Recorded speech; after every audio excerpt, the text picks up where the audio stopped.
Nothing bad can happen. It can only good happen. All right, Andy, I have a question for you. I've All been right. pondering this all day. I've been pondering this. Okay. Do you think Trump can still get hard? Yeah, modern science and medicine. Yes, I think yes. Yeah, but all signs indicate that he has a heart problem, which means you can't take certain drugs to get your erection up, right? Okay.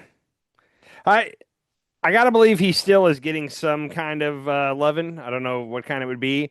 Apparently, there's a blonde girl, and I can't remember her name right now, but she's the one that is like responsible for all of his middle of the night tweets. Like she brings him like tweets to approve and whatnot.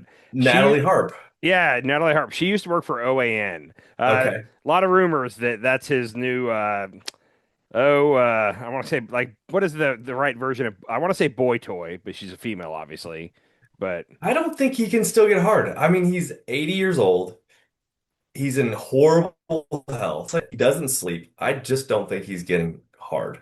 And for some reason, Natalie Harp came into the picture. Apparently, they call her the human printer okay. because she carries around like a wireless printer and a extra battery for it, and she prints stuff off for Trump because he doesn't want to read electronically.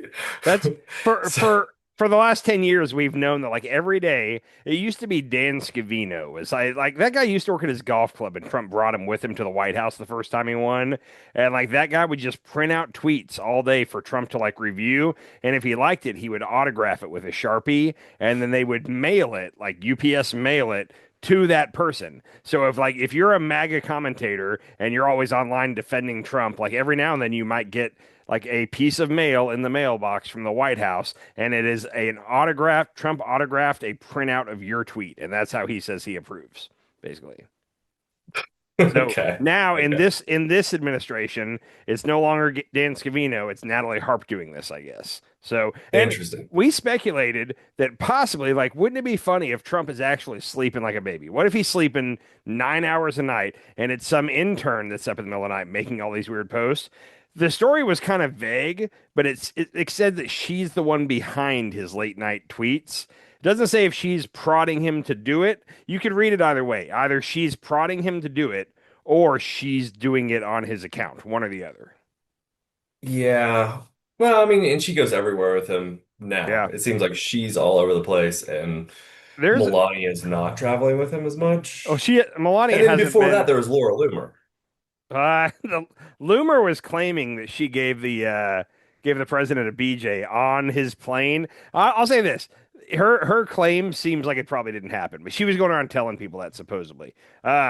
This Natalie Harp girl apparently Oh, is she was telling people she gave Trump BJ? that's what everybody's saying is she was going around telling people that she gave him the best BJ of his life. Uh, Now she's denying she ever said that. Other Okay. people she could have been making that up. But this Natalie Harp girl, like she's quoted as telling apparently she told President Trump in front of people that he is the only thing that matters in her life or something along those lines. A little creepy. So anyhow, yeah. If anybody's given him some loving these days, it's Natalie Harp, is what it seems like. So But here's my question is can he get hard? I don't know if like an 80-year-old man is like maybe every once in a while. yeah. He may have Well, on a good day, right? I feel like I can't really have this discussion because it'll kill us in the algorithm. But like once you hit 80, like yeah, you're never gonna get full on again. But you can get enough. You can get enough to where you can work, I think. Now, Uh, here's the thing. maybe. Maybe. All the things that help older guys get it going, I think you can't take if you have like heart problems or high blood pressure. I think those things don't go together. Yeah. So I don't know. He clearly is having some kind of a circulation issue. At the very minimum, he's not his blood pressure, blood flow, something's not going on with his legs. I'm not even trying to talk shit here. Like the pictures, you see his legs, something's going on there. I don't know what You're it is. saying minimum? At the bare minimum, he's Oh, having a circulation. Maybe it's not full on heart disease, but bare minimum, he's having circulation issues. he's having hardcore circulation issues. I mean, yes, yeah. that's Yeah. undeniable. Like that's happening. And that definitely affects your member. Blood flow. It's all about blood flow. Right. It's all about blood flow. Yeah. So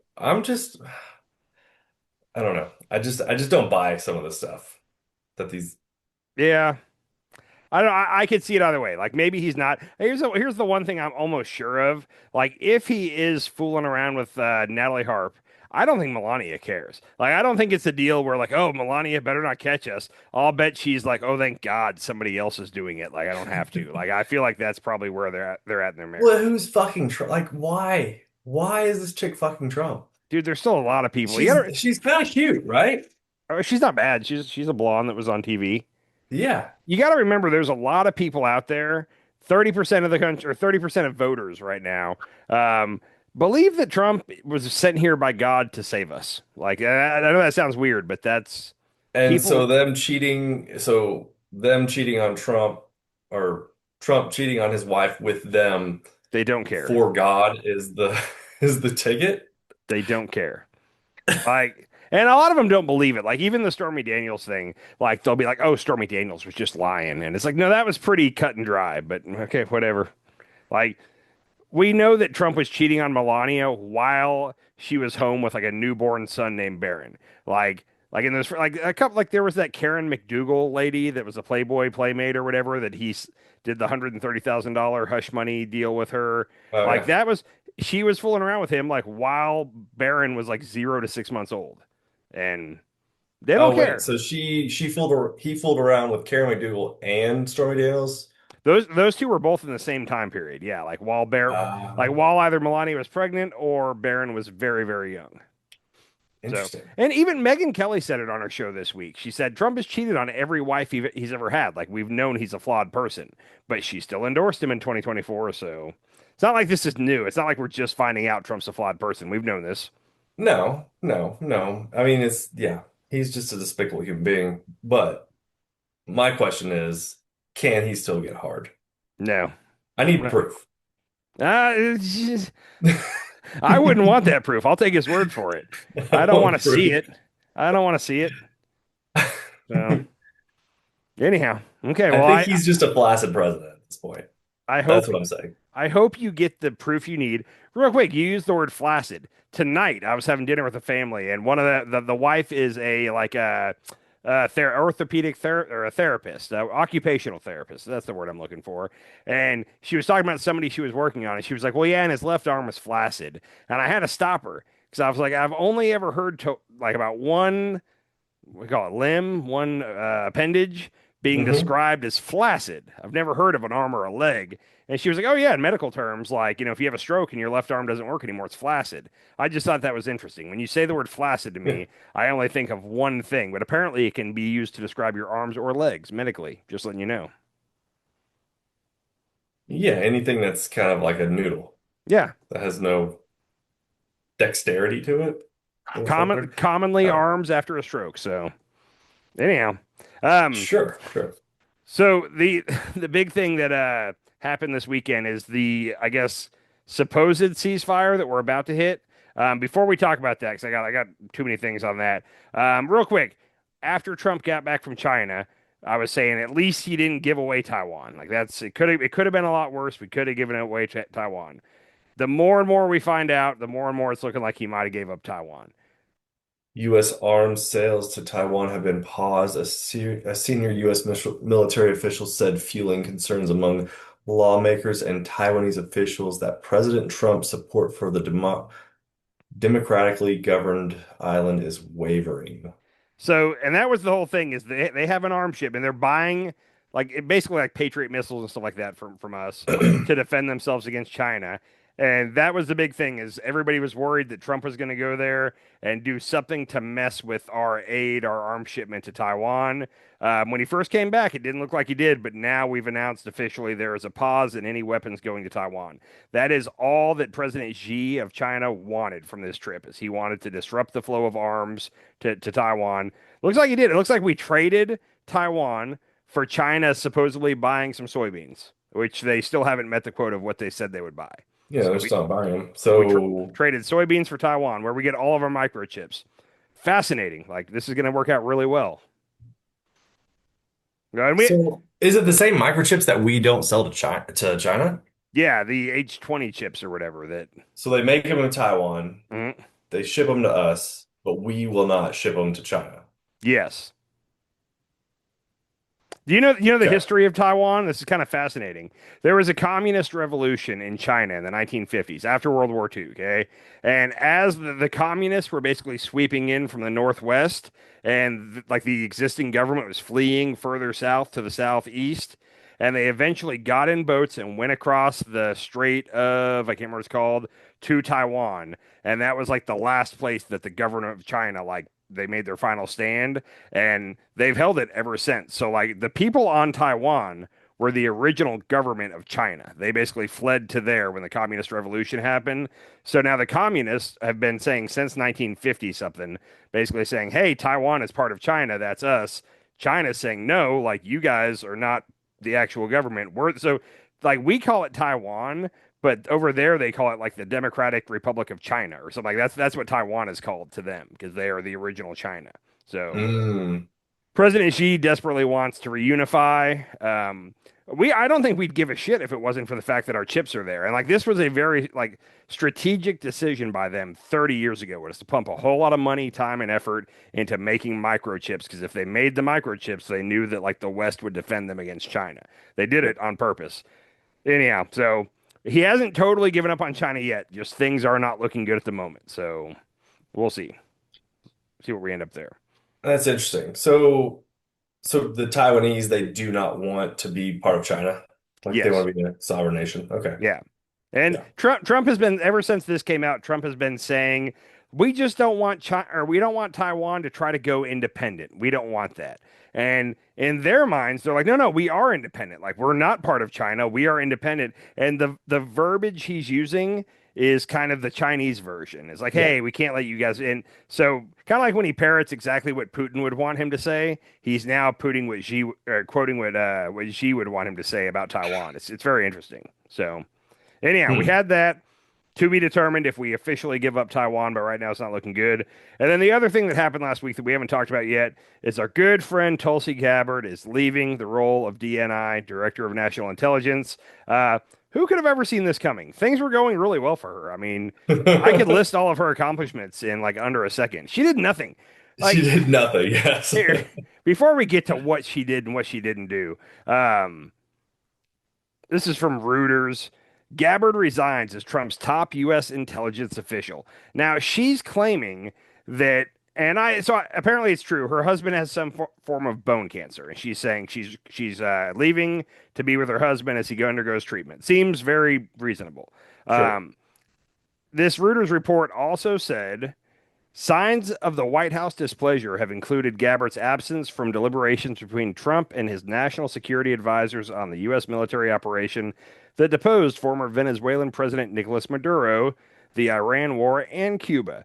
She was pushed out by the White House, a source familiar with Gabbard's departure told Reuters. The White House has been unhappy with her for quite some time. I'm very inclined to believe that. Like the White House kind of told her, "Hey, you need to find a way to resign gracefully, or we're going to get rid of you." And they're using the story. And her husband has cancer. She's not lying about that. But it seems like that's what's going on. When you look at the cabinet officials right now, like the ones that have left, who all's left? We've got her, Bondi, Christy Noam, and the one that was the head of labor, the labor secretary, Lori Chavez Demeanor or whatever. She was the one that she was sleeping with one of her bodyguards, drinking on the job. Her husband and her father were both harassing her staff, like sexually harassing. It was a whole thing. Like that flew under the radar. But like I would make the argument that Tulsi had the most ineffective tenure in Trump's term.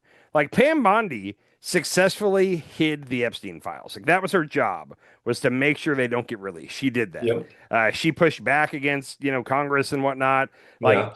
what she did sucked, but she did what she was supposed to do. She did her job according to Trump. Sure. Christy Noam went out and tried to make a bunch of headlines. She did everything Trump and more importantly Stephen Miller was telling her to do. Like they wanted, surges of border patrol and ICE into certain cities. Like it didn't work out, but she did what she was told to do. I don't know what did Tulsi Gabbard do. Like she tried to release a bunch of stuff that made it look like her whole thing was that Obama interfered in the 2016 election, and she has the proof. And there's going to be Obama's going to get indicted any day now. None of Yeah. that's happened. She got involved in the whole 2020 election. Remember where she showed up in Georgia at the FBI raid of Fulton County, where she was for some reason there, had no, Yeah. but like whatever came of that, like maybe something's still coming, but her whole thing was no new wars, no war with Iran. She was selling shirts that said no war with Iran. Like, what did she was there for a year and a half? Not quite a year and a quarter. What one thing did she accomplish while there? Nothing. Absolutely nothing. Like the rest of them, you can at least say they accomplished what Trump wanted them to do, which was bad for America. She didn't even do what Trump wanted her to do. It's ridiculous. Well, she's just another grifter, right? I mean, she ran on a Uh, platform of no new wars before, like against Trump, right? She yeah. was running against Trump as the no new wars. She was completely against any of these foreign wars, and Trump put together a platform of no new wars. And I then mean, he started all these other wars, and she just kept her mouth shut. well, not just that. It seems like that article said they weren't inviting her to any of the meetings. Like normally, if you're about to attack any country, your director of national intelligence is very involved in what's going Yeah. on. And they said that DNI stood for do not invite, basically. So and Mm. like you're saying, way back when Tulsi first kind of busted onto the scene was 2018 and 2019. She was showed up on Joe Rogan's podcast, Yeah. and she was like, she used to be in the army, and she was like, I don't think we should be sending our soldiers overseas to die in other people's wars. We should be spending our money here at home, get out all these foreign entanglements. Like that's what her whole persona was. And then she joined this administration. We attacked Venezuela, Iran, and Cuba appears to be next. We'll see. But like she, I don't want to. She's full of shit. Like that's all I want to say it a different way. But like everything you claimed you stood for, either you didn't stand for, or you're so weak. Like you couldn't stand up for what you believe in. Like that's all I can say about it. It's No, ridiculous. she's a grifter, and I think Trump's administration is just full of grifters. I mean, you got So RFK. Go I'll ahead. I'll take an issue with that though. What was she grifting on? She was one of the few people that didn't have some money making scheme on the side, unless she's the person that was betting on Polymarket about when all this, when the attacks were going to happen. But she I didn't think have a her grift is mostly power. I mean, she ran as a Democrat in Hawaii and then ran as a Republican for the presidency.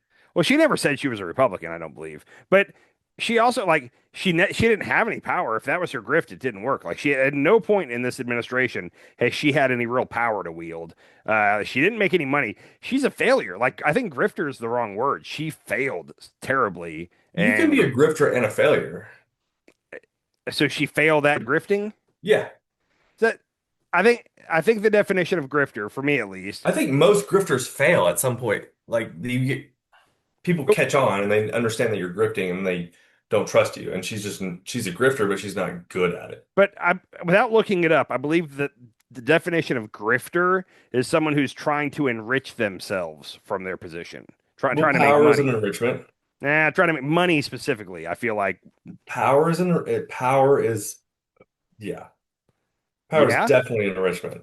And with power comes money. How much money do you think she got in lobbying for even just being in the DHS? Well, she can't lobby while she's in DHS. If you're going to use that line, They're you would. all doing it though. She's not they're not lobbying. Who's lobbying that's in the They're administration? getting money from the lobbyists.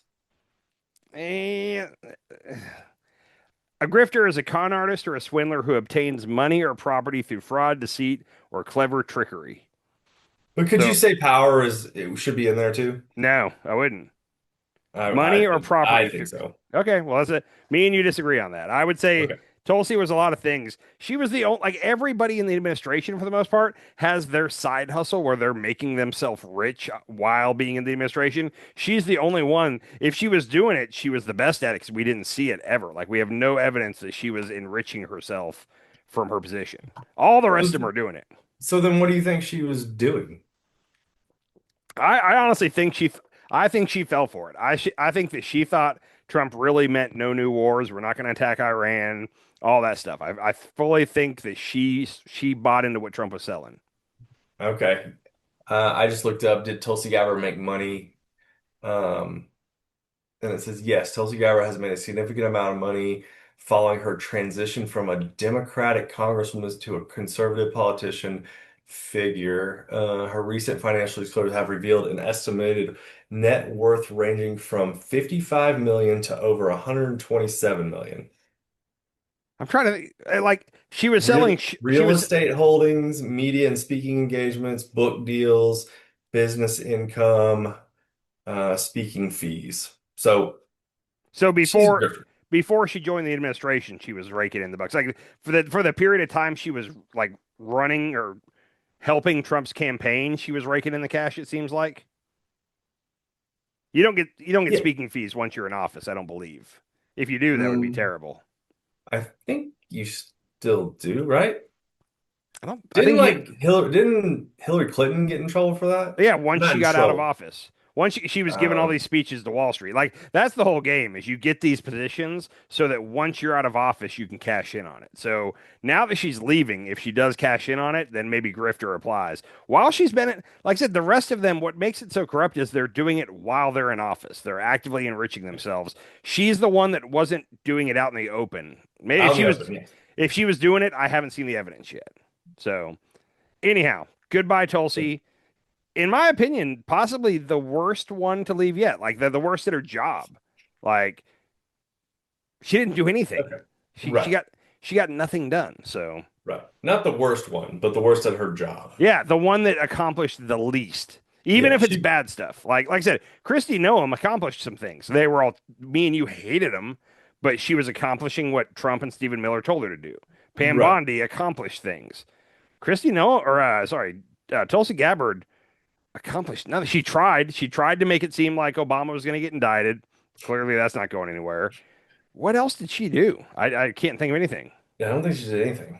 Yeah. But I think that's part of that job though. Like who was even Biden's DHS secretary? Like You we mean don't know. DNI? I DNI. don't remember who. It might have been Clapper. It very well might have been. Or Clapper was under Obama. My bad. Exactly. Like we But don't know. But knowing her and everything she stood for, you would think that her job was to sway the president, to convince him not to attack these different countries. He Yeah. seems to be on a spree of attacking countries. Cuba's coming up any minute now. But yeah, she. If you were to say why is Tulsi Gabbard there, she's there to keep us out of these foreign wars. Like that was the reason most people would think she was there. Failed miserably at it. Yeah. Well, you gotta think like who's on the other side of that argument? People that Everybody else in the administration, except for yeah, JD.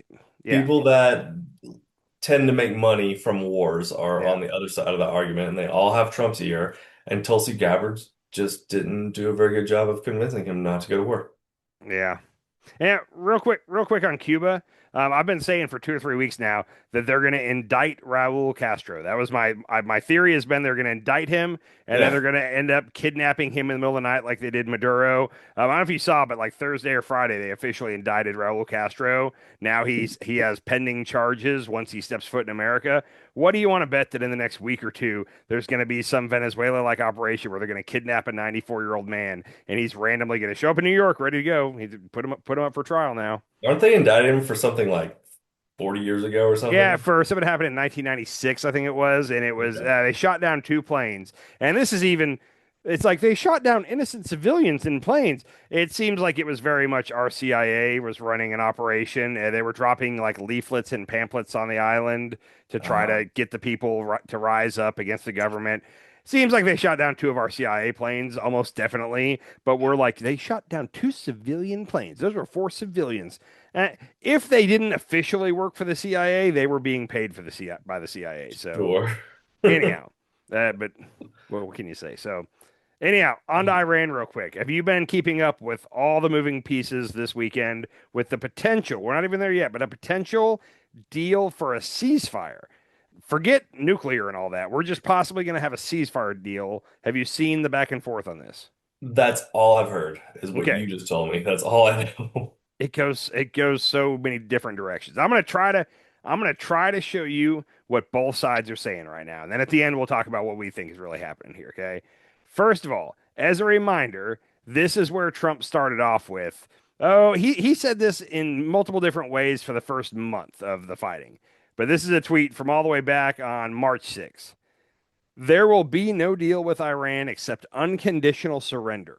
After that, the selection of great and acceptable leaders, we and many of our wonderful and very brave allies and partners will work with tirelessly to bring Iran back from the brink of destruction and make it economically bigger, better, and stronger than before. Iran will have a great future. Blah, blah, blah. Unconditional surrender is what he said. And he said that so many different times. Okay.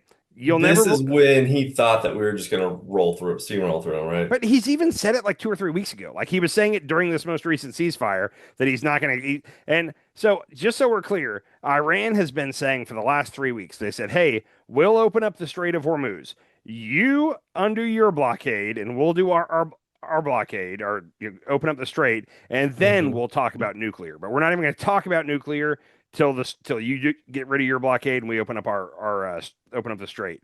Okay. Trump has said no.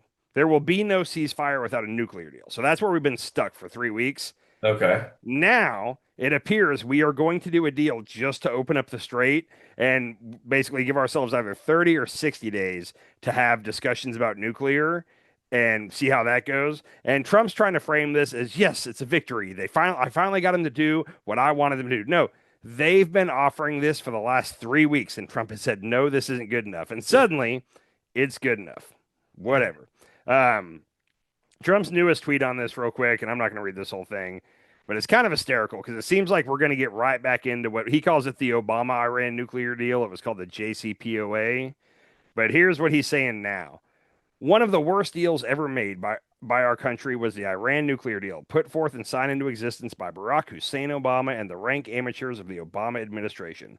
It was a direct path to Iran developing a nuclear weapon. Not so with the transaction currently being negotiated by Iran and the Trump administration. The exact opposite. Spoiler alert, it's not the opposite. It's almost exactly the JCPOA. But the negotiations are proceeding in orderly and constructive manner, and I've informed my representative not to rush into a deal that time is on our side. The blockade will remain in full force and effect until an agreement is reached, certified, and signed. Both sides must take their time and get it right. There can be no mistakes. He goes on, but he's saying repeatedly this weekend that no, no, no, we need a full deal before the strait's being open. Guess what? Everybody else in the negotiations is saying that that's not it. In fact, I think it was, I saw it on Drop Site first, but the Washington Post and the Wall Street Journal also said it. Apparently, our negotiators are telling Iran, hey, listen, Donald Trump's going to tweet some stuff, and he's got to do that for political reasons back home. Don't pay attention to what he's tweeting, okay? We're negotiating with you. Listen to us. Please pay no attention to what that guy's tweeting. He has to say that to keep Americans happy.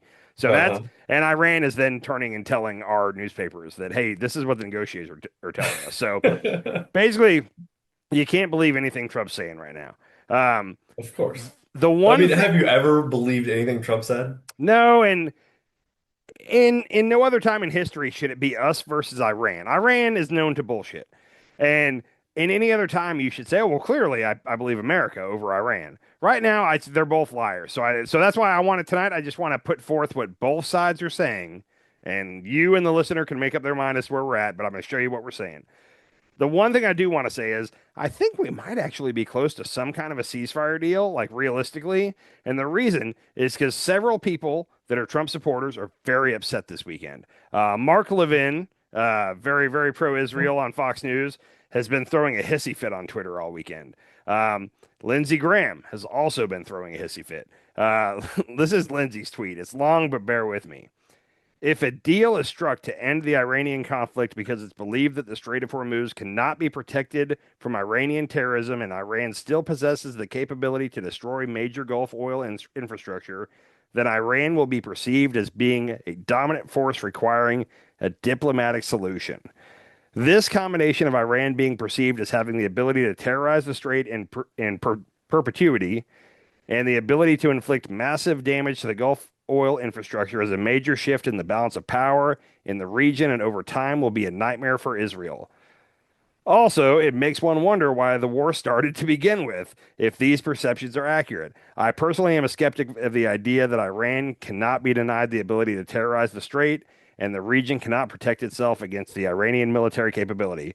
It's important we get this right. So he's basically telling everybody, mainly Trump, If we basically call off this war and surrender because they close down the strait and we're giving into that, they were making them an economic superpower. That's basically what Lindsey Graham's saying here. And he's dead on right. My favorite there is where he said, then why did we do this in the first place? I don't know, Lindsey. We did this in the first place because you were pushing for it. Like Sure. you're the reason we did this in the first place. Anyhow, once it started coming out that this is pretty much going to be the JCPOA all over again, like almost exactly. If anything, a little The bit same worse thing for that us. he Terminated in 2018 because 2018. Okay. yeah. Yeah. So it looks like if anything, this might be a little worse for us because now Iran legit, Trump always says they're not holding the cards.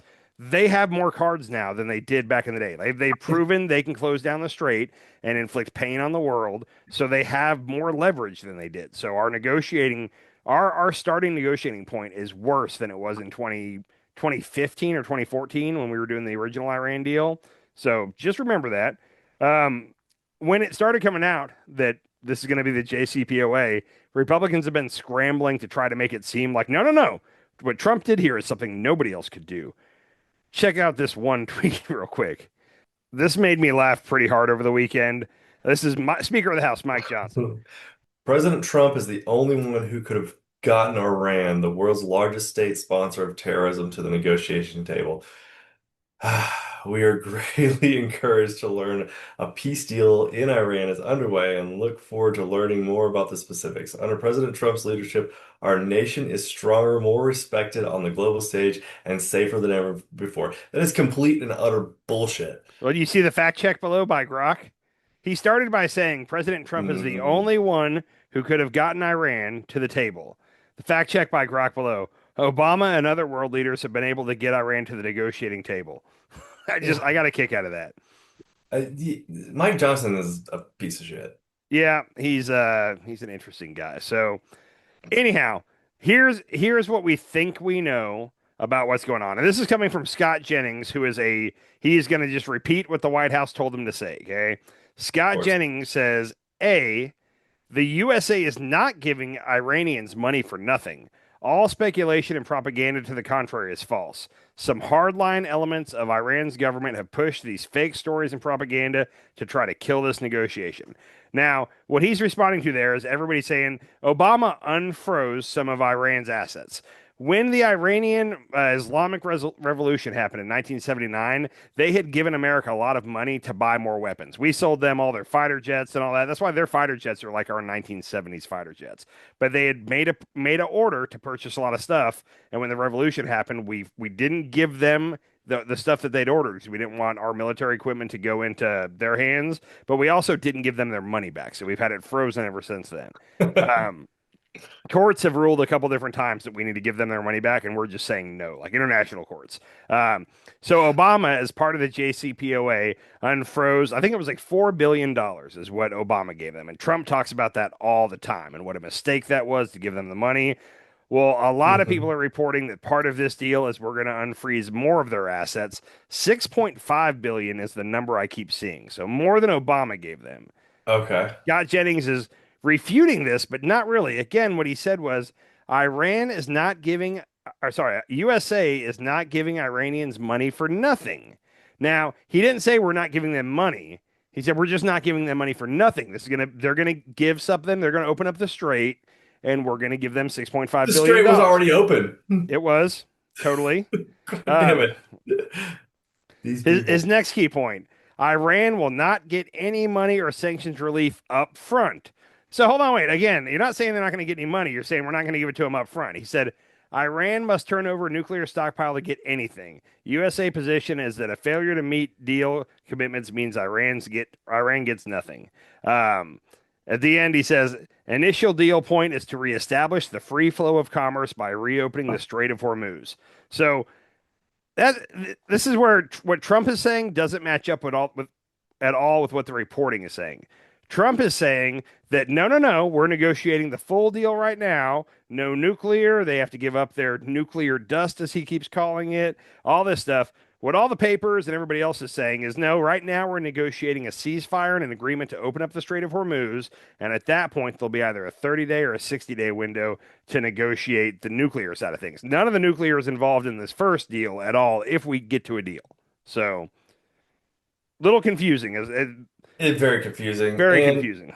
also, the fact that they have the Strait of Hormuz like on lockdown and that we can't do anything about it, and there's like they win. Like this means that anytime we go to war with them, they're just going to shut down the Strait of Hormuz. Oh, they should stop. Like, first of all, they claim they've never been trying to make a nuke.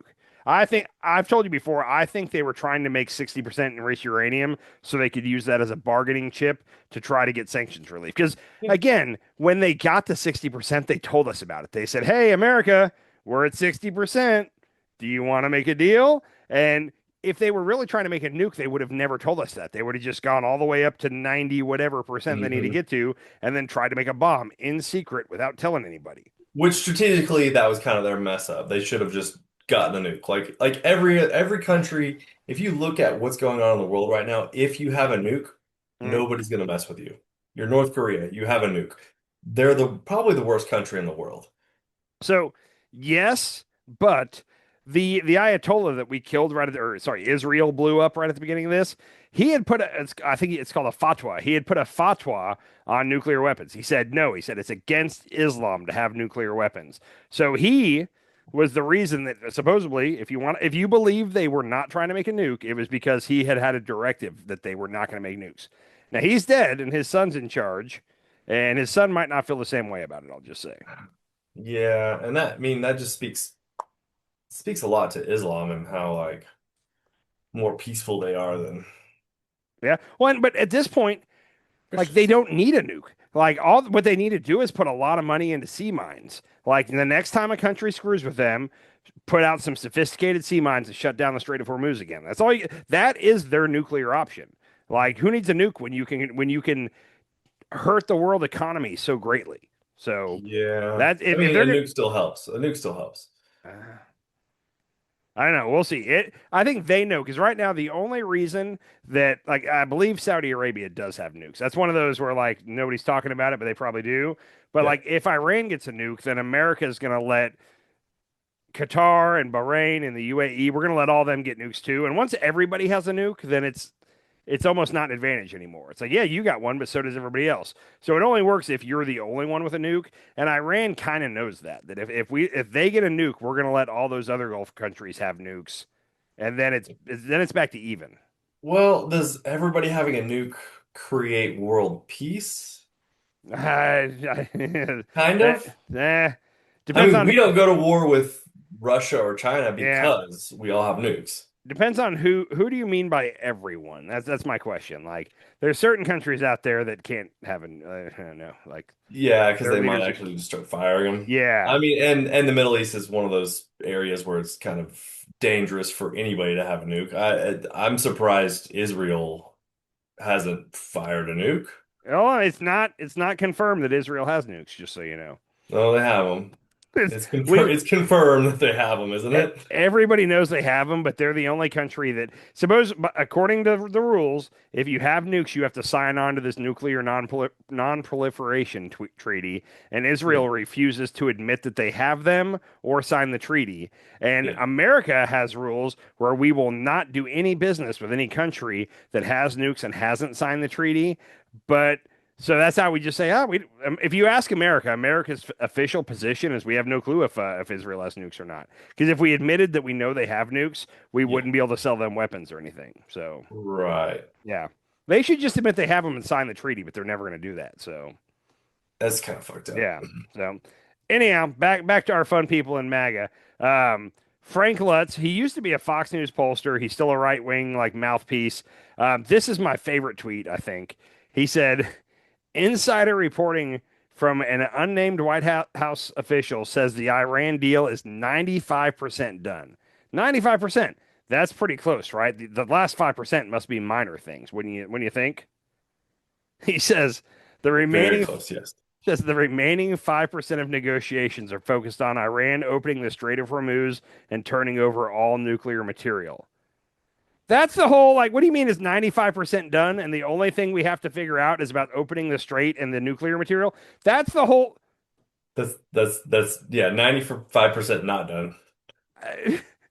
We're basically done. We got two little minor points left: the Strait of Hormuz and what's going to happen in their nuclear program. But other than that, it's pretty much done.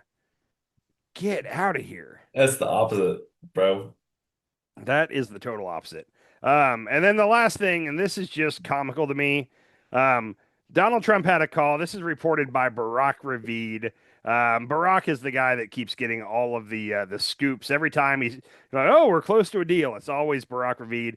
Barack Ravid is a reporter from Axios.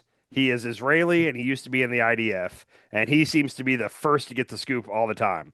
Everybody thought Trump or the White House was leaking to Barack Ravid, but it's become a lot more clear that Netanyahu is the one leaking to Barack Ravid. So if it's a Hmm. story from Axios from Barack Ravid, it's coming directly from Netanyahu. Just keep that in mind.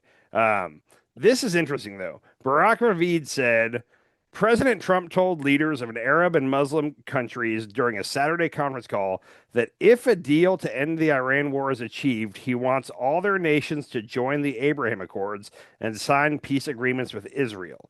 Um, which is kind of, hold on, wait, that's not what this is about, right? But he's basically trying to strong arm them and said, hey, if I get this deal done, you guys all have to sign a peace deal with Israel. Huh. Why? So what's interesting is his follow-up to this. He said the leaders, especially those of Saudi Arabia, Qatar, and Pakistan, who don't have formal diplomatic relations with Israel, were surprised by Trump's request. There was silence on the line, and Trump joked and asked if they're still there, one official said.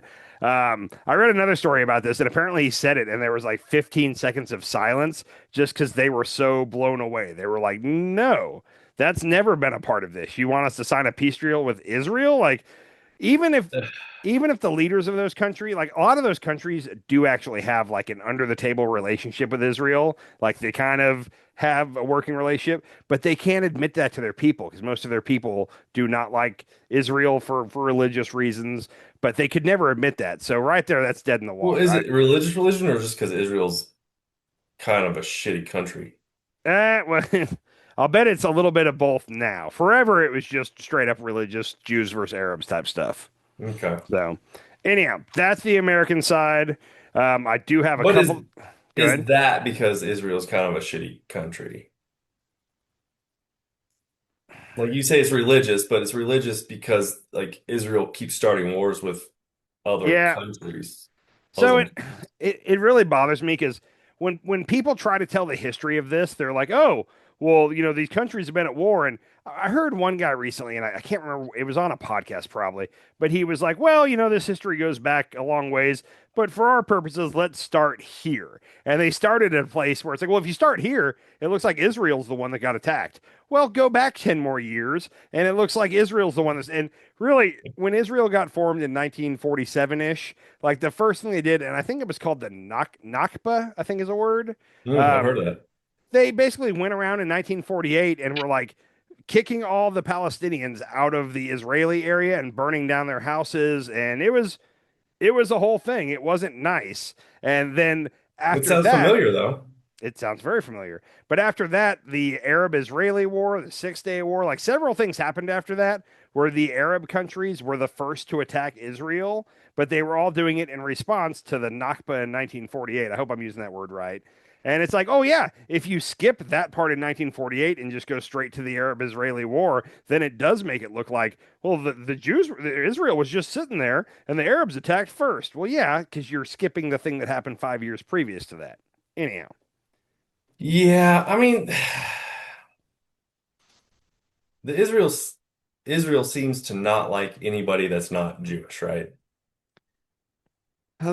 Yeah, okay. I They was gonna don't say, they don't even really like Christians. I They was gonna like us say, for their purposes because we have the big bombs, right? But I, they don't really like Christians. I was gonna say they like us, but you're right. All the stuff I see about how they treat Americans in Israel and Christians in Israel doesn't seem like they care much for us. So Yeah. So, I mean, can't we move them somewhere?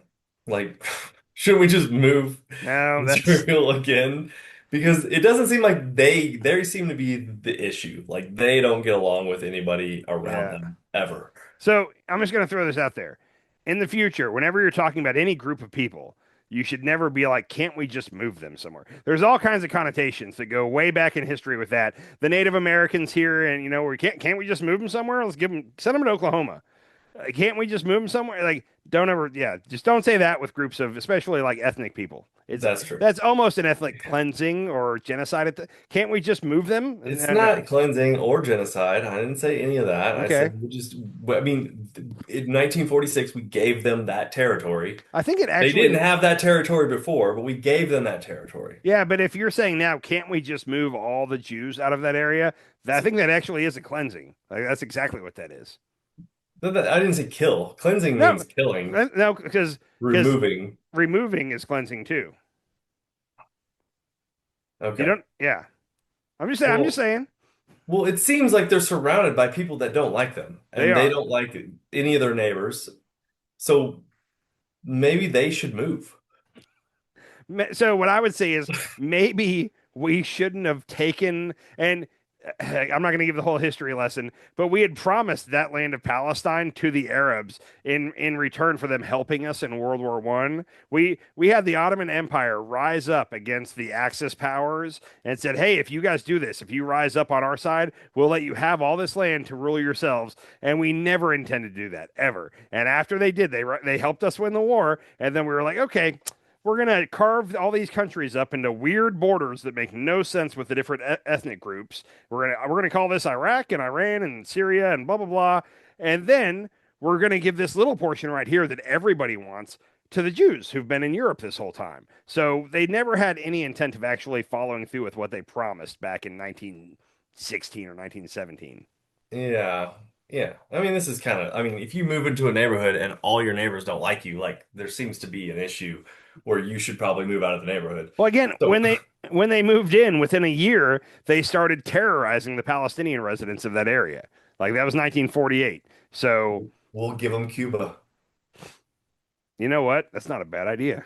It's it's a lot better climate. It really is. It's tropical. Yeah. Okay. Yeah. I love it. I love your idea there. It's the best thing you've ever thought of.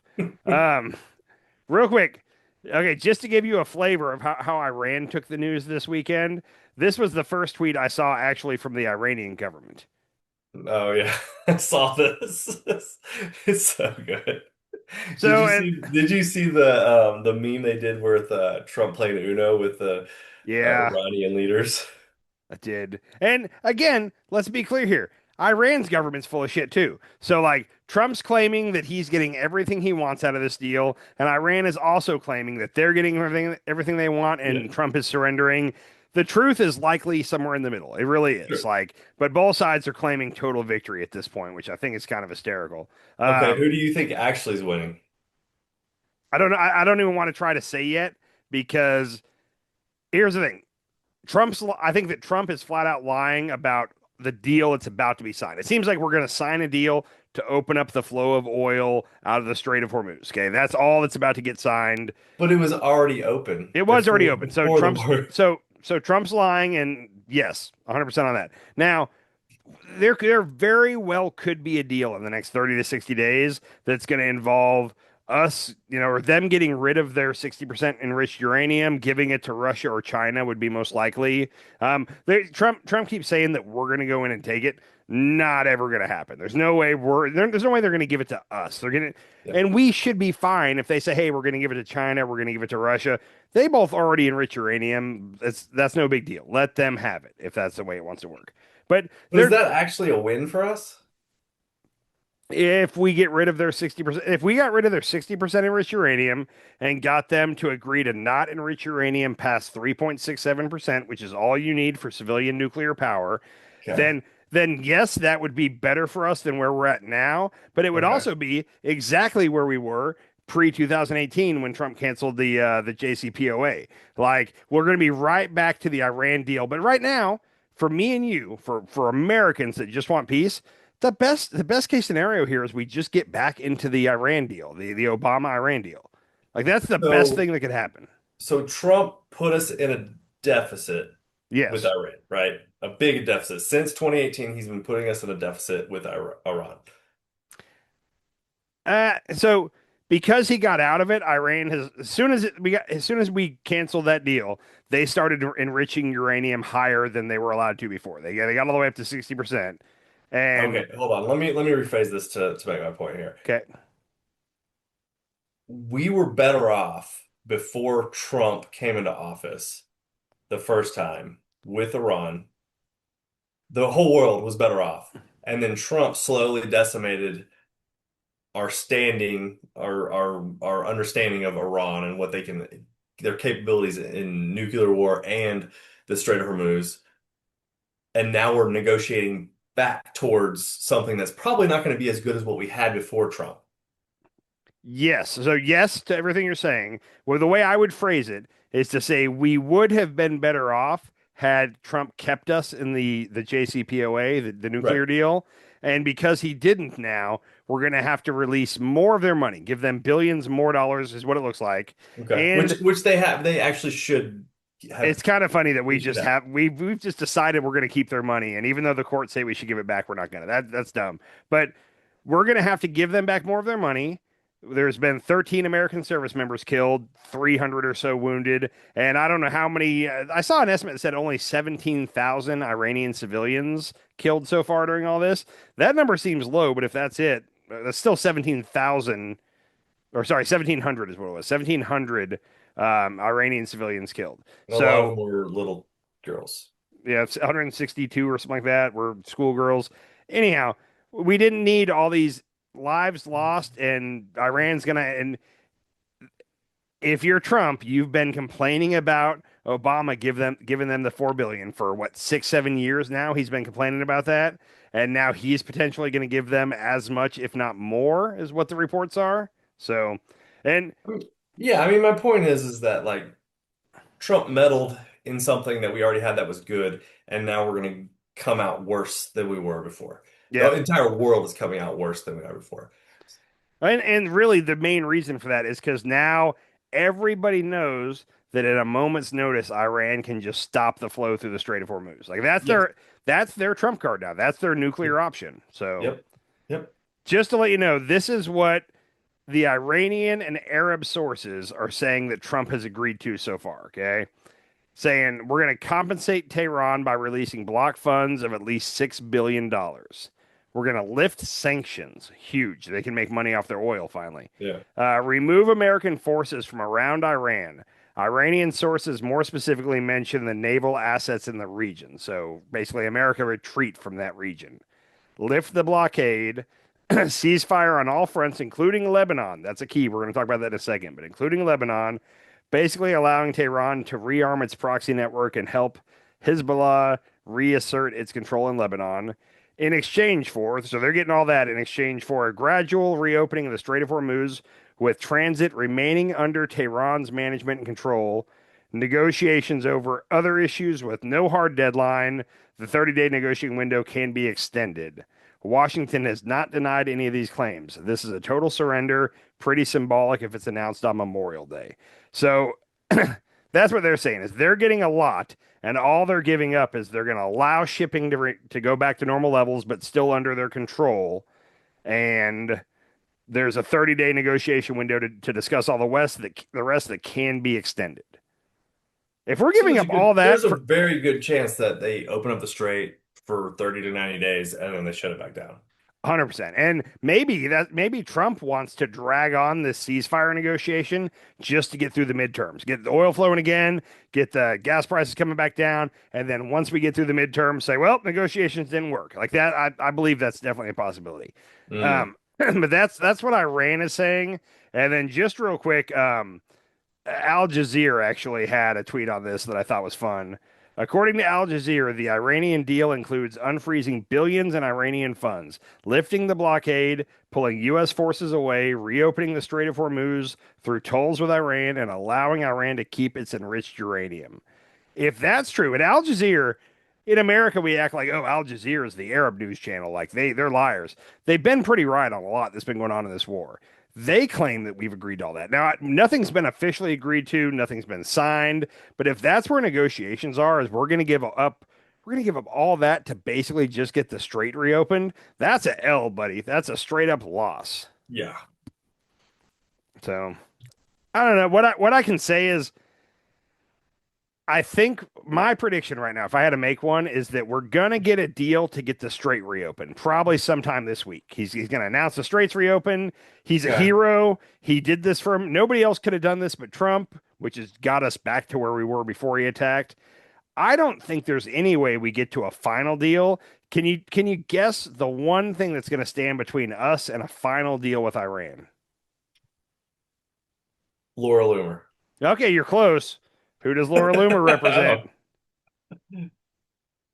Who does Loomer represent? What is it called? T-Pack or whatever? APAC, APAC. Israel. Israel does not want us to come up with a deal right now. I've been seeing a lot of clips from Israeli TV, and their people are throwing a fit. They're basically asking, why did we do any of this? Iran is stronger now than they were before. We did all this for nothing. Like Iran or Israel is not happy with how things are going. Um, this is interesting. Now, remember, a ceasefire on all fronts is something that supposedly is part of this agreement. No more fighting in Lebanon, especially where Israel is just taking over land in Lebanon. This is from drop site news, and I've seen this reported elsewhere. Israeli PM Netanyahu said he spoke with President Trump, and Trump reaffirmed Israel's right to defend itself against threats on every front, including Lebanon. The remarks come as Al Jazeera's, I can't say that name, says the memorandum of understanding currently being negotiated includes a ceasefire in Lebanon, but Israel is pushing Washington to include language allowing continued military operations in Lebanon under the justification of responding to any threat.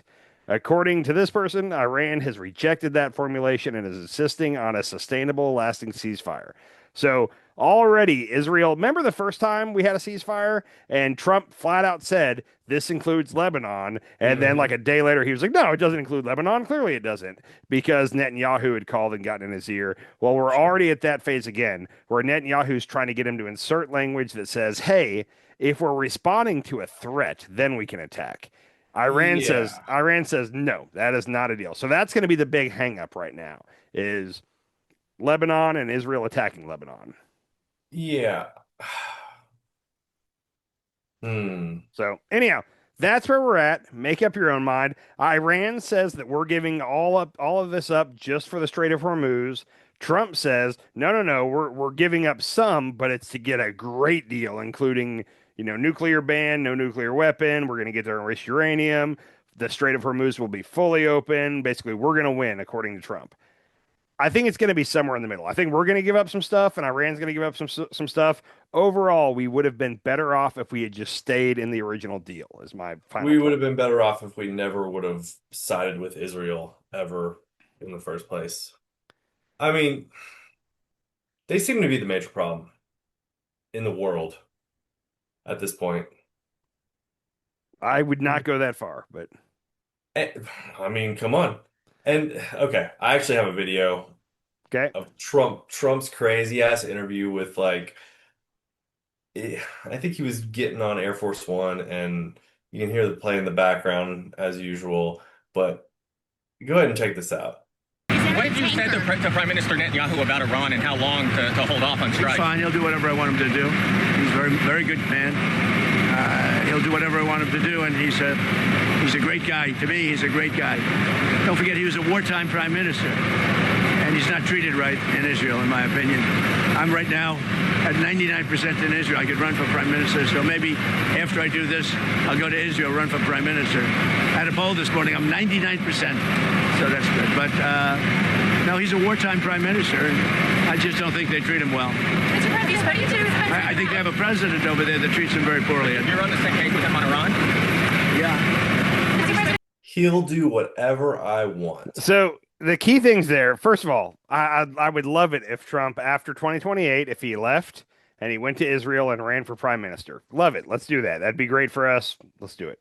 He would not win. Do you know what he was referring to there when he kept saying that he's a wartime prime minister and he's not being treated right by their president over there? Do you know specifically what he's referring to? Yeah, I mean, the president wants to indict him for war crimes, right? Well, no, not so. He has been indicted over there for different like bribery type crimes. Trump wants the president of Israel to pardon him so that he'll never have to actually face trial for these. Yeah. The president has said a couple times he's not going to do it, but that's the whole thing. There is Trump's still mad that they won't give Bibi a pardon. He thinks Bibi should get a pardon. I personally don't think he should. Yeah. Yeah. I mean, if you're any other country in the world, you're looking at Israel going like, what the fuck are you doing? Why are you fucking things up? This is where I'm going with this on. I don't know. I'll say this. There's times when you talk about Israel where you have to be careful about the language you use. And tonight you're dancing right on the line of like, you And can't say that. I don't care. I Okay. mean, honestly, this is one of those things, and I know like the algorithm or whatever, but it's Yeah. like Nobody's going to see this episode. it's but it is what's going on in the world, right? This is exactly what's going on in the world. We have a country who is basically just starting wars with other countries because they want land. And Russia's the same way. Russia's doing the same thing over in Ukraine, and it's fucked up. It's like we had a good world order. Like there was a good Hmm. world order. We were helping Africa with, their starvation and their Ebola, which we can talk about that here in a minute. And now we're not. We were also like we had, there was kind of peace in the world for a little while under Obama. I mean, under Obama, we had active wars going on in the Middle East. Okay, who's at war Well, during Syria, Obama? the big one was Syria while Obama was president. And Okay, it always happens, he, but he, right now there's like big wars going on. okay. Well, I mean, Russia invaded Crimea in 2014 when Obama was president, Okay, and we did nothing about it. yeah, okay, fine. I'm just There's saying. always wars going on, but right now we seem to be involved in more wars than we should be. Yeah, I mean, I'd say right now, like, I don't know why we had to attack Venezuela. I don't know why we decided to go after Iran. And the fact that we're trying to act like Cuba's about to do a sneak attack against us, so we have to attack them first, is hysterical. So Yeah. I agree with you on that point. But yeah, I mean, Well, and there's we pulled all our money out of helping Ukraine as well. Like we're just basically letting Russia run over Ukraine, which is well, not good for a giant chunk of our allies. well, what's interesting though is since we pulled our money away from Ukraine, Europe has stepped up and is putting more money towards it. Ukraine's taking back land for the first time in like 3 or 4 years right now. Like Ukraine is doing all right in the war. So I saw they're Okay. producing and using 20,000 drones a day or something like that. It was something ridiculous where it's just like, anyhow, yeah. So they've got like a drone factory. They're just cranking them They're out. number one in the world in drones right now. Like they're signing deals right now with Gulf nations like Saudi Arabia and the UAE to provide them with drones and drone countermeasures to protect Hmm. them from Iran, basically. Like if you're about to go into a modern war right now, you should check with Ukraine first and see if you can get some of their goods. Because like Oh, they're the leader in the world in fighting a war in today's battlefields. oh wow, Yeah, interesting. it's just ridiculous. So Okay.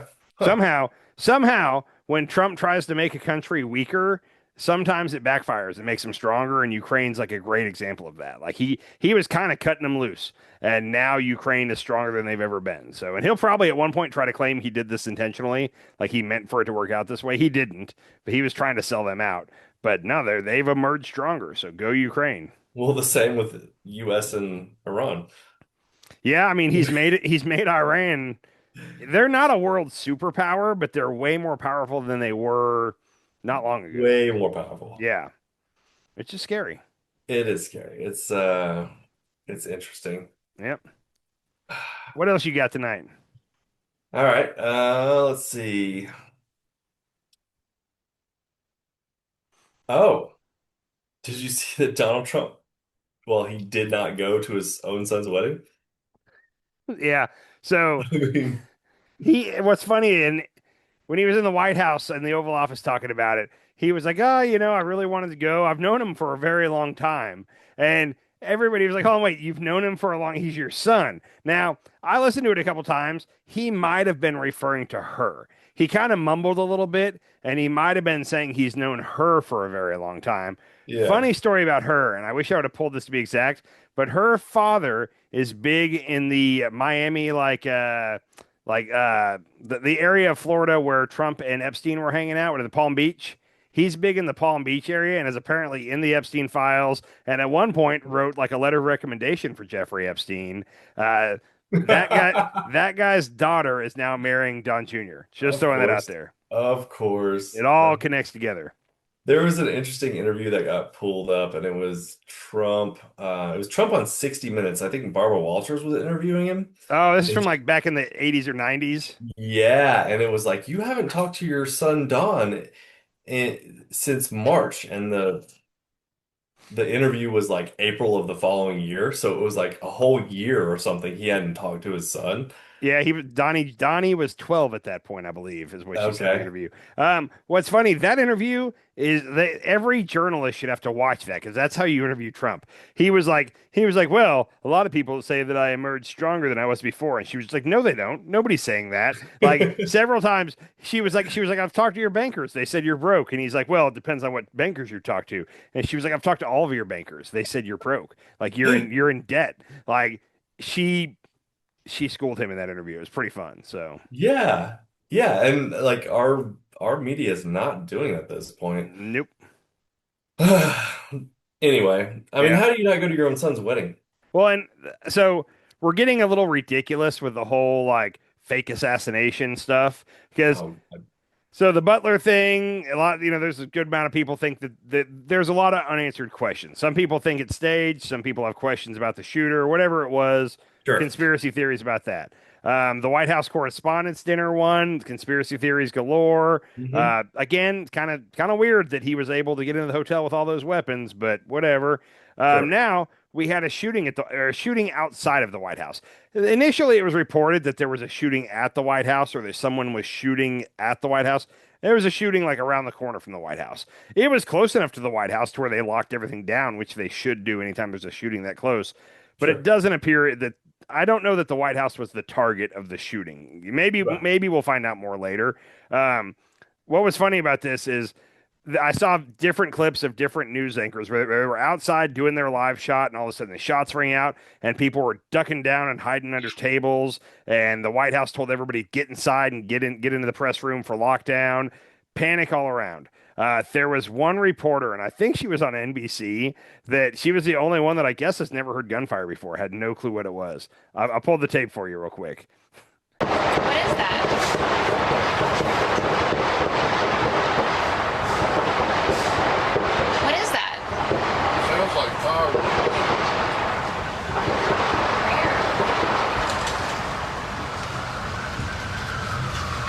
Today, but this obviously comes just a couple of weeks after a shooting at the White House Correspondents' Who is that? I think she's with NBC. She's had a good sense of humor about it ever since. Like she's been making comments like, "Oh, I'm glad I could fill in for SNL since they're off for the summer now," or whatever. So, and there's memes of her left and right. But it was just funny because every other reporter heard the gunshots and got down immediately, and she's like, "What is that?" And Yeah. I don't know if you could hear, but the guy behind the camera was like, "Could it be fireworks?" And she's like, "Where? I don't see any fireworks." Clearly, that's gunfire, but maybe she's never heard gunfire before. I don't know. So. It sounded close enough to the White House where like a lockdown should have been in order, right? Yeah, it was right around the corner, and you're not allowed to carry a gun, I believe, at all in DC. There is no Oh. there's no conceal carry or anything like that. He got taken down by the Secret Service. So, and I saw a report Which- initially. Go ahead. Which is what I'm questioning is like, okay, if it was around the corner from the White House, what was Secret Service doing around the corner from the White House? And like, I don't know, it seems fishy Yeah, on some aspects. Like the guy fired at Secret Service for some reason around the corner from the White House. So was he trying to take down the Secret Service? I don't know. And so, like, this is one of those where it's like, hey, everybody chill out for a minute, and we'll probably find out some details about this here in the next Yeah. week or so. The shooter's dead. One innocent bystander got hit in the fire, but they're being very careful right now. They won't say if that person got shot by the attacker or if he was shot in the crossfire when Secret Service opened fire to return fire to this guy. It Either was way- a lot of gunfire. Like, all I'm saying is like, hey, everybody chill out for 3 or 4 days, and there'll probably be some kind of a press release, and we'll find out what happened. People jump right in and start doing all this conspiracy theory stuff. And that was one of the reason I brought this up is that was one of the things people say, oh, that's why he couldn't go to Don Jr.'s wedding because he had to stay in town for the assassination attempt. And it's like, Okay. no, like that's not what. Well, yeah, I don't know. And honestly, like there's one guy, if let's say he had a 9mm with a 12 round clip or whatever. Mhm. There was like 30 shots there. So And like there's no way he got off 12 rounds. Like they went ham on him. that's the thing. We haven't seen any pictures. We haven't heard. What if the guy was wearing body armor and had 2 ARs? He might have been. We haven't heard anything about it. We have no clue That's who this true. guy was or what he had. That's my main thing. Is like everybody calm down for a minute. Like we don't know anything about this guy. Let's wait and find out. That's what I would say. Yeah, yeah, yeah. Interesting. Let's read his manifesto. Which we haven't heard anything about a manifesto right now. So maybe he's one of the few shooters that doesn't have one. And he got injured, taken to the hospital, and then died in the hospital. You know, I thought he died at the scene, but I'm not 100% positive on that. So That's what I heard was he died at the hospital. I'll take your word for that. I very well like I wasn't paying that much attention to that one. So Okay. um Interesting. yeah. Interesting. What else you got? Um, so dude, we've been talking about the hantavirus, and I know the last time you said like we should not be talking about viruses because we have no clue what's going on with viruses. True, Have you still seen true. Ebola? Have you seen what's going on with the I know Ebola? that the World Health Organization officially declared it like a problem. Like I can't remember, but they increased the threat of it or whatever. This is now everybody should be aware this is happening, basically. All right, I've got a clip for you. Okay. The headlines. There's a rare type of Ebola that's been spreading in Central Africa. It has no vaccine. At this point, more than 130 people have died. As the numbers continue to rise, the World Health Organization has declared a public health emergency of international concern. And here in the United States, the government has restricted entry for people coming in from the Democratic Republic of Congo, Uganda, and South Sudan. From the BBC, I'm Asma Khalid in Washington, D.C. So, and on one point in there, it said the U.S. has restricted people from coming into America that are coming from this area. I got to tell you, this is one of those things that, like, I don't have a problem with. During COVID, there was a cruise ship of people that was trying to dock, like in Seattle or something like that, that had COVID positive people, and Trump was not allowing them to dock and let people off. And he also at that time was saying, we're not going to allow anybody from Asia basically to come into America. And the left Democrats were like, that's so stupid. Why is he doing that? And I'm like, well, if that's where the disease is, like odds are it's probably still going to get in. At that point, it was honestly here already. But also, I kind of agree with that. I'm not gonna lie. Like if somebody's coming from that part of the world right now where Ebola is, like yeah, the plan is what they're doing is they're having everybody fly in through Dulles International Airport, and then there's a quarantine area there where people have to go there and wait and make sure they're symptom free before they can move on. I have no problem with that whatsoever. And like there are people on the left right now that are like, oh, I can't believe that RFK and Trump are doing this. How ridiculous. No, I'm cool with that, dude. I gotta say, like I agree with you. It also obviously it didn't help with COVID because it just kind of came here anyway. and that's But at that point, people were basically saying it's probably already here and you're not going to keep it out. This is going to be worldwide. And it would have, if it didn't come in from China, it was going to come in from Italy or Europe or wherever. It was going to get here. But yeah, that was a very contagious, fast spreading disease. Ebola is slightly different. But I'm just saying, in general, if we know there's an outbreak of a disease in one part of the world, I have no problem with the president putting some new rules out there to limit people coming from that part of the world to America. I got no problem with that. yeah, yeah. I mean, this is a little scary. 130 people have died already. The fact that the World Health Organization has put on like an emergency about Mhm. it, that's what's scary to me. Well, Because I trust them way over our HHS. and I don't know that this would have made a difference at all, but apparently the WHO, World Health Organization, was aware of this outbreak going on in Africa for 9 days before we found out about it in America. Like our HHS found out about it, and that's because we're not part of the WHO anymore. So apparently they were aware of it, and they were communicating with all the countries that are in the WHO. Yeah. And at one point, one of those countries happened to tell us, they were like, hey, by the way, we know you guys aren't in our group anymore, but you guys know about this outbreak going on, right? And we did not at that point. So we were 9 days late to finding out about this in general. Now, I don't know if that would have made a difference, honestly. Had we known 9 days earlier, would that have done anything? I don't know. I just think in general it'd be best to be the most informed as to what's going on out there. So seems like it could have helped. Yeah, the fact that we're not in that organization anymore is it doesn't help us in any aspect. Well, and also, Elon at one point talked about this. There's a clip of him where he's like, "Yeah, I cut this one organization." When he was doing Doge, he's like, "I totally eliminated this one organization, and then I found out later that they were doing stuff to prevent communicable diseases from spreading in Africa. I don't know why we're doing that." Well, you know what? There's a real good reason why we're doing that. And that's one of those things where we learned a while ago that if we put a little bit of money into making sure this doesn't become an outbreak over there, we actually save money in the long run. Because if we're not doing the preventative stuff and we just let things run wild in all these other countries, it will get here eventually and it'll cost us more money. So we learned as a nation that it's more cost efficient to do preventative medicine, preventative care. We dodged all that. We're not doing that anymore. So Well, that's not how the healthcare organization makes money. Healthcare, yeah, the American healthcare, I don't know, lobby. They don't make money by preventative medicine. They make money by treating the actual shit that's going on. So yeah, that's agreed. the problem. It's all money, man. It's kind of fucked. It's very fucked. All right, what else you got? Okay, so we had a comment, life expectancy in America. Okay. And I believe I was the one who wrongly said that we peaked during COVID and now life expectancy is coming down for the last couple of years. And I apparently was wrong on that. Okay. Yeah, I don't know. I pulled up a chart. It doesn't really go, I think it doesn't go really past 2023. Here's the chart, and it actually stops at like 2021, it looks like, maybe 2023. But look how our life expectancy has just plummeted since actually 2019-ish.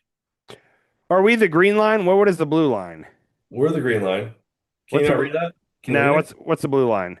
The blue line is comparable country average. Okay, so the other civilized countries. The other civilized countries, they seem to be going up. It looks like 2020 they dropped, but it looks like we've been going down since 2018, 2019, and we continue to plummet. Yeah. That's a shame. It's got to be our food, right?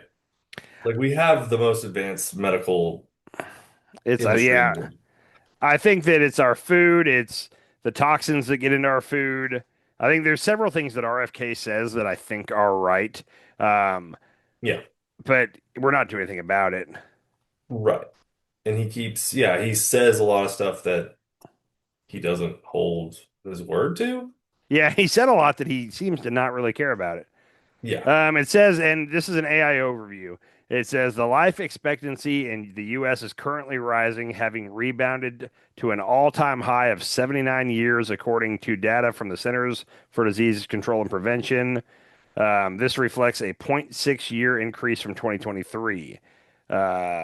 Says while average longevity plummeted dramatically during COVID-19, dropping from 78.8 in 2019 to 76.4 in 2021. It has since steadily recovered, decreasing mortality rates across most age groups alongside reduction in COVID-19 and heart disease deaths have driven this recent upward trend. So it seems like in 2022 we started going back up. So okay. Thank you for the correction for that listener. And my bad. I read that somewhere and I was not aware that we'd made a comeback. Yeah. And if you guys have any other problems, please leave a comment. Yeah. I very well could be wrong on a lot of things. I don't get upset when somebody points out that I was wrong. So no, absolutely not. Did you see this the Starship? Is this Elon's Starship? This is Elon's Starship. I have not seen what's going on with that. So I just pulled this right before we went on, and it's interesting because They just exploded a rocket, the Starship, in the Indian Ocean for some reason. On purpose? Apparently on purpose. That's what Elon's saying. Okay. I've got a video for you.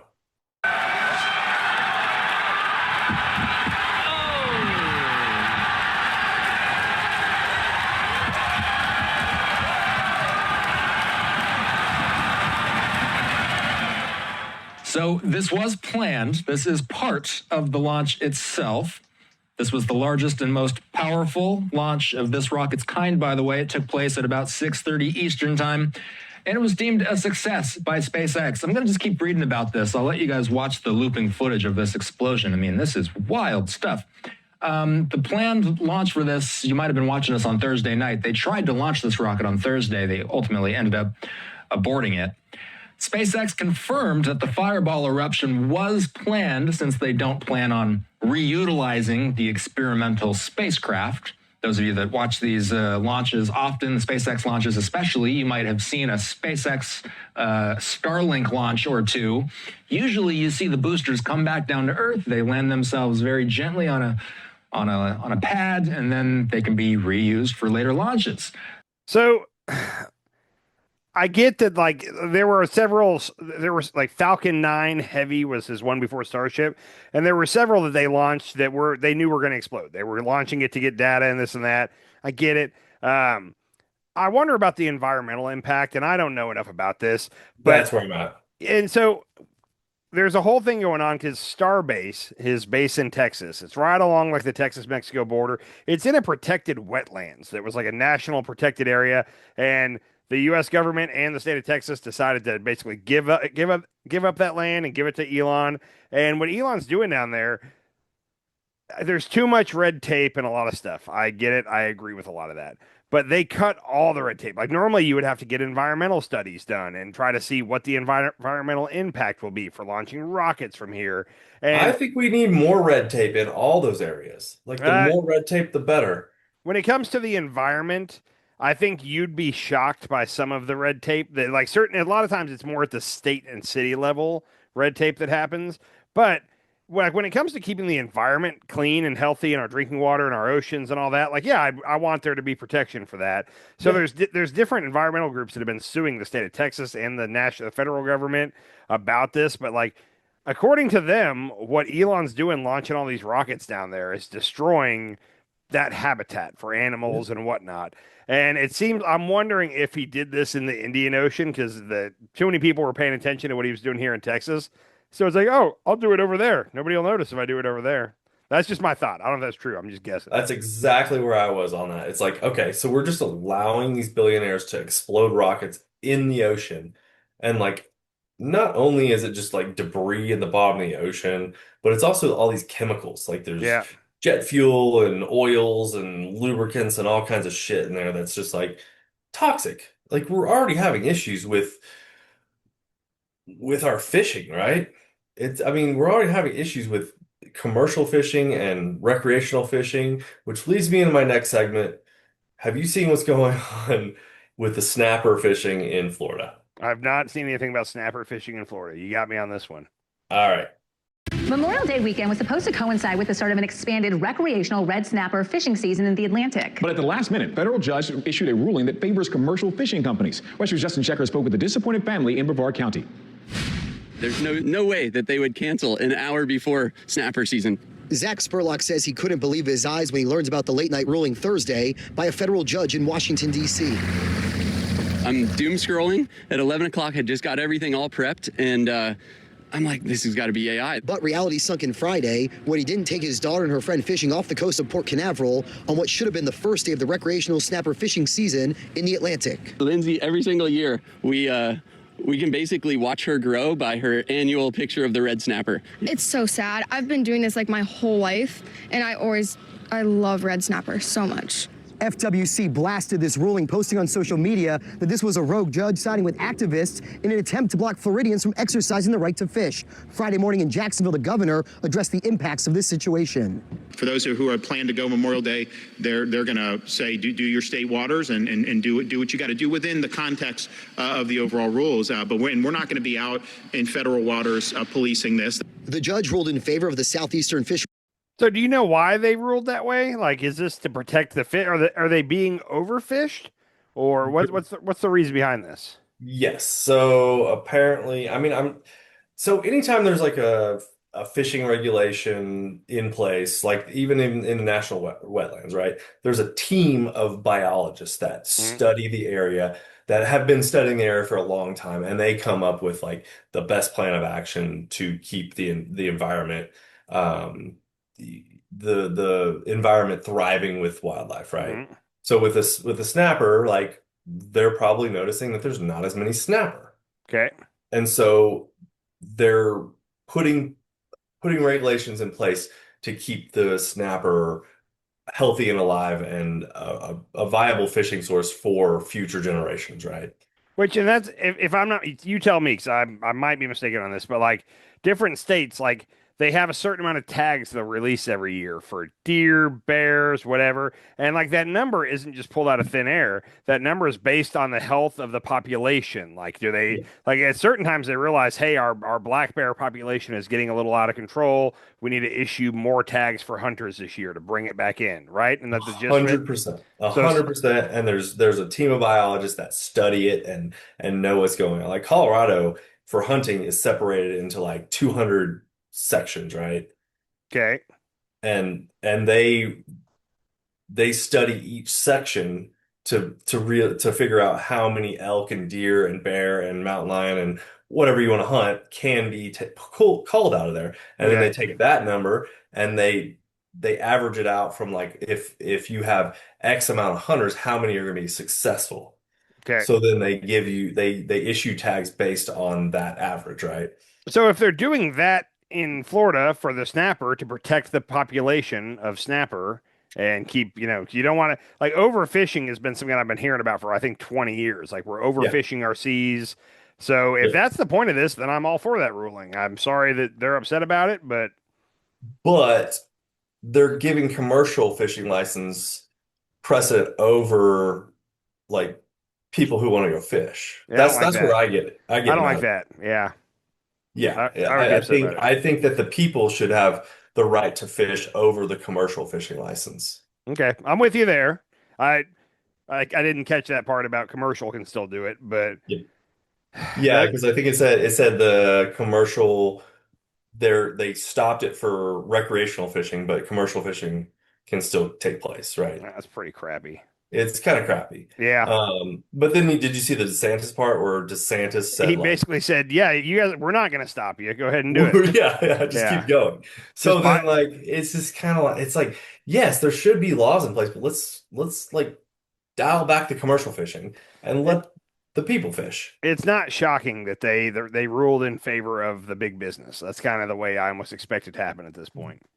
And that's a big issue on my book in my books. It's like why do we allow these giant corporations and these big businesses to use our resources over the people? Okay, yeah, that's some horse shit. It is. It is. Yeah, It's all about money. Obviously it's all about money. 100%. Um, yeah. Okay. Another thing I've been thinking about is, do you think Trump's trying to put a nursing home under the ballroom? No, he's trying to put a hospital. He said that he keeps referring to it as a hospital. Like a nursing home for Nah, him when he gets old. I don't know. Right now, it looks like he's going to leave to go be the PM of Israel after he's done here. So I mean, I hope so. who knows what's going to happen? Do it. Do it right now. Just run for PM Yeah. of Israel and take it. You I know would be what? happy. He should resign and let JD be president and then run for president of Israel so that he can Mm, win and then give Bibi a pardon. That's what he okay. should do. If he really wants Bibi to get the pardon, he should just go run for president of Israel. He pardons Bibi, and then he could be the president and the PM of Israel. Yeah, exactly. Ultimate king. I like it. All right, I have one last thing. Okay, what do you got? You might be right, Andy. About? I don't know. Ronnie Chang, have you been watching I love Ronnie Chang for the record. Ronnie He's Chang great. is Yeah. amazing. And you alluded to Trump being I don't know about gay, but bisexual at least. He's got some so I've heard this phrase before. If this is insensitive, I'm sorry, but he has some gay tendencies. He loves to decorate. He loves to make things full of gold. He really wants a ballroom more than anything else in the world. Like, I'm not saying he's gay. I'm saying that he has some gay tendencies, is all I'm saying. Well, I think Ronnie Chang lines this up pretty well. If you've been paying any attention recently, it looks like he's been discovering something about himself. You are a handsome devil. He's a good-looking guy. Now, if you rip off the jacket, you'll see the muscles are serious. Boy, oh boy, these are good-looking guys. Look at the arms on him. I'll give you a hug. You look so good. You're too good-looking to be a fighter. See, I consider all those guys back there with the big muscles, and it's not my thing, but I consider them really beautiful to me. He's so strong. Those muscles are, yeah. Okay, I'm just gonna say it. The president needs to a dude, all right? Like, just go for it, I like that. Go Ronnie Chang. Okay, so I'm glad somebody else sees what I've been seeing, first of all. Which also, if he is gay, there's nothing wrong with that, in my opinion. No. The Republicans might have a lot to say about that, but it's just weird that his priorities this term seem to be the ballroom and like redecorating and like cleaning and like that. It's a lot of gay tendencies. Like he really wants to make Washington, D.C. beautiful. He wants to make it sparkle. He also really likes handsome men. He seems to really comments on guys' looks a lot. He does. He really does. So when Jon Stewart hosts on Monday night, still the best on the Daily Show, but Ronnie Chang, Michael Costa, and Jordan Klepper have done a great job. And Desi Lydic, they do a great job filling in for him. The one thing I didn't pull anything on, did you watch Stephen Colbert's final show on Thursday night?